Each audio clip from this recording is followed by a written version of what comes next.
Como eu falei, vamos entrar agora especificamente nas resoluções referentes à perícia judicial relativas ao Conselho Federal de Medicina, a fim de dar uma legalidade à atuação, né, do perito médico dentro dos tribunais de justiça.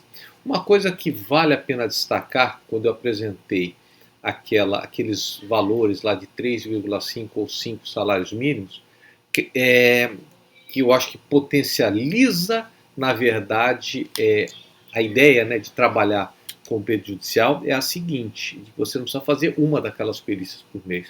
Você pode fazer 10 perícias daquelas por mês e você consegue ver o ganho que você pode ter. Tá bom? Então o pessoal fala, mas poxa, só 5 salários mínimos? É para cada perícia. 10 perícias, 50 mil. Mas não vai ter tudo de erro médico, mas pode ter da outra. Então, 3,5 salários mínimos, vezes 10 dá 35 salários mínimos. Assim por diante. Só como uma pequena observação. Então tá aqui, ó, Conselho Federal de Medicina, resolução CFM 1488 de 98, dispõe de normas específicas para médicos que atendam o trabalhador. Vamos lá também, pessoal. Existem diversos dispositivos específicos de perícia judicial médica, até porque a medicina existe uma amplitude de trabalho enorme. Então, eu só estou falando aqui de algumas dessas resoluções. Sempre falo também, você, perito, tem que ser, mais do que tudo, curioso e correr atrás da informação para deter conhecimento. Quem tem mais conhecimento tem honorários maiores, tem mais chance de ser nomeado, então corram atrás de conhecimento também. Então esse aqui é o Conselho Federal de Medicina, no uso das atribuições, e ele fala, considerando que o trabalho é um meio de prover a subsistência, que a saúde, a recuperação e a preservação da capacidade de trabalho são direitos garantidos na Constituição Federal, que o médico é um dos principais responsáveis para a preservação e promoção da saúde. E aí ele vai com várias considerações, como qualquer norma. Antes de entrar efetivamente no que a norma dita, ele considera vários cenários. E ele vai considerando deliberação, todo médico, dependendo da especialidade, vínculo estatal, tal. Mas resolve. Eu acho que a gente tem que vir aqui na parte que resolve. Ao médico que presta assistência médica ao trabalhador, independente de sua especialidade ou local em que atua, cabe assistir ao trabalhador, elaborar seu prontuário médico, fazer todos os encaminhamentos devidos, fornecer atestados e fornecer laudos, pareceres e relatórios de exame médico, dar encaminhamento sempre que necessário para o benefício do paciente dentro dos preceitos éticos. Aí, pessoal, mas cadê a perícia? A perícia está um pouquinho mais aqui embaixo. Eu vou baixar já direto, porque aqui nós estamos estudando perícia judicial. Todos esses documentos vão estar disponíveis para você ler na integralidade. Então, peguem os documentos, leiam, procurem outros documentos. Inclusive, se vocês quiserem me dar dicas, como eu não sou médico, eu fiz uma pesquisa geral dos documentos pertinentes à medicina. Mas se vocês quiserem me dar outros documentos também para anexar aqui, eu fico muito grato. Então, vamos lá. São deveres do médico, o médico do trabalho. Agora aqui, ó, artigo 6º. São atribuições e deveres do perito médico de instituições previdenciárias e seguradoras. Avaliar a capacidade de trabalho do segurado através do exame clínico, analisando documentos, provas e laudos referentes ao caso. Subsidiar tecnicamente a decisão para a concessão de benefícios. Comunicar por escrito o resultado do exame médico pericial ao periciando com a devida identificação do perito médico, CRM, nome e número de matrícula. Orientar o periciando para tratamento quando eventualmente não estiver fazendo, encaminhá-lo para reabilitação quando necessário. Perito médico judicial é aquele designado pela autoridade judicial, dito magistrado, assistindo naquilo que a lei determina.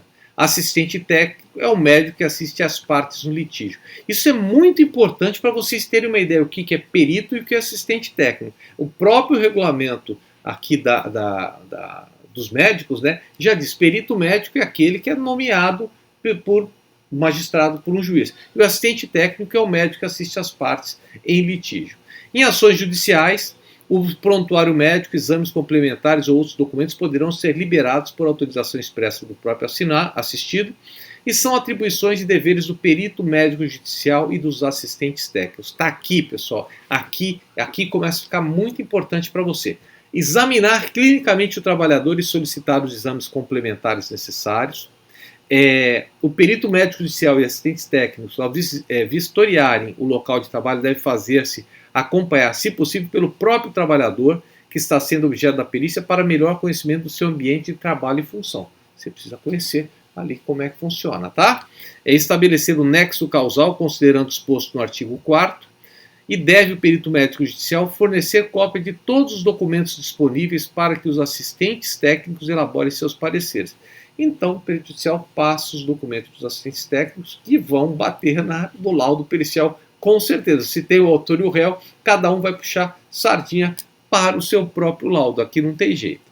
Caso o perito médico judicial necessite vistoriar empresa, locais de trabalho e documentos sob sua guarda, ele deverá informar oficialmente o fato com a devida antecedência aos assistentes técnicos da parte, ano, mês, dia e hora da perícia. Mais do que o artigo 11 deste regulamento, isso é uma norma do novo Código de Processo Civil, que você precisa informar os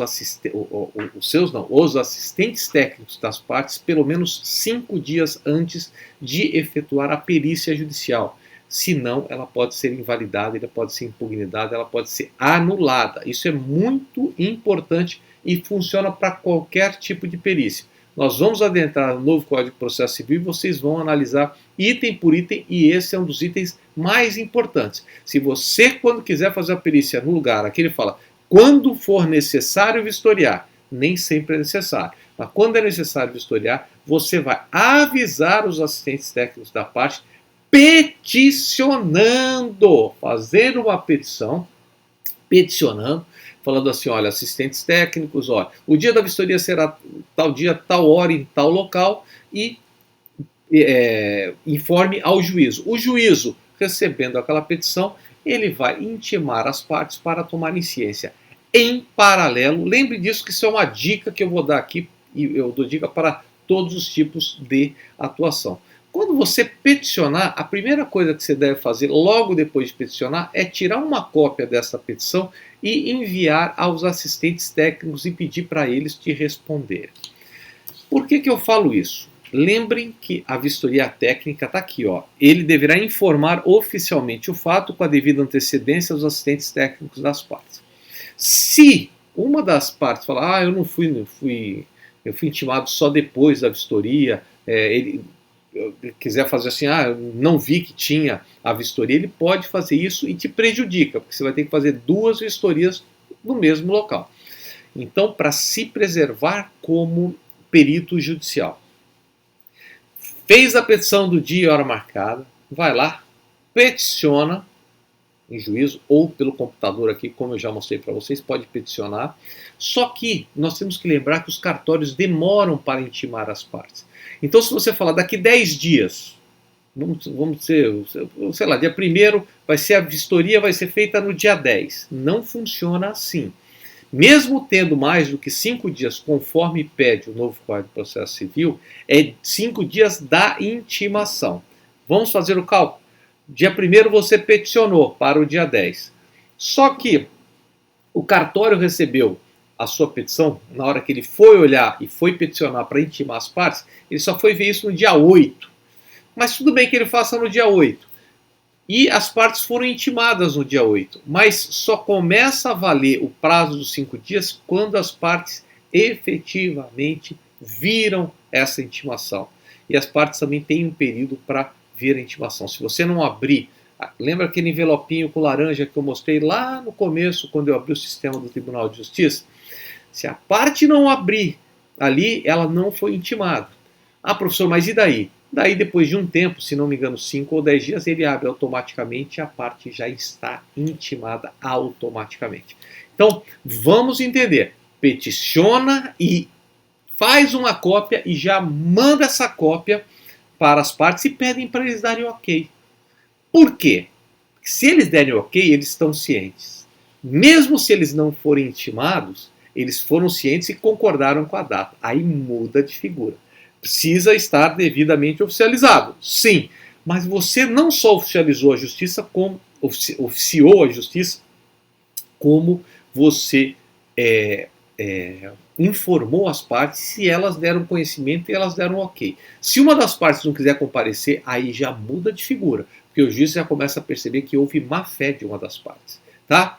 Peticionou, beleza, tira uma cópia, informa as partes, pede para as partes te mandarem um ok, fala, não, tudo ok, estaremos lá no dia, ok, para mim tudo bem, beleza, vamos lá. Chegou no dia, espero que as duas partes estejam. Se as duas partes não estiverem e você quiser prosseguir com a sua vistoria, você pode prosseguir informando que a outra parte já havia concordado pelo e-mail.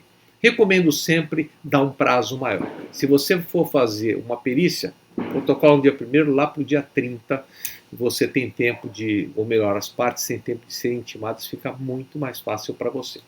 Tá bom? Essa é uma parte muito importante. Se não tiver ciência das partes, não adianta fazer vistoria, você vai perder a sua vistoria. Aí vamos para a resolução 1810/2006, ela é menor, e aqui ela fala sobre o médico trabalhador, o médico...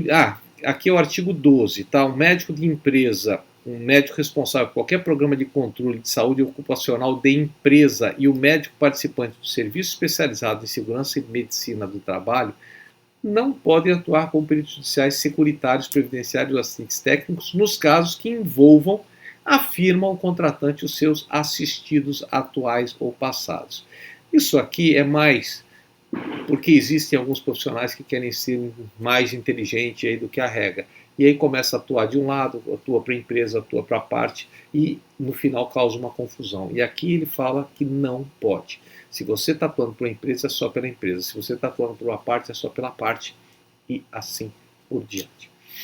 Eu acho, pessoal, que medicina, como eu falei, eu não estou aqui para explicar a sua área médica. Eu não estou para te explicar o que você aprendeu durante 7, 8 anos de faculdade.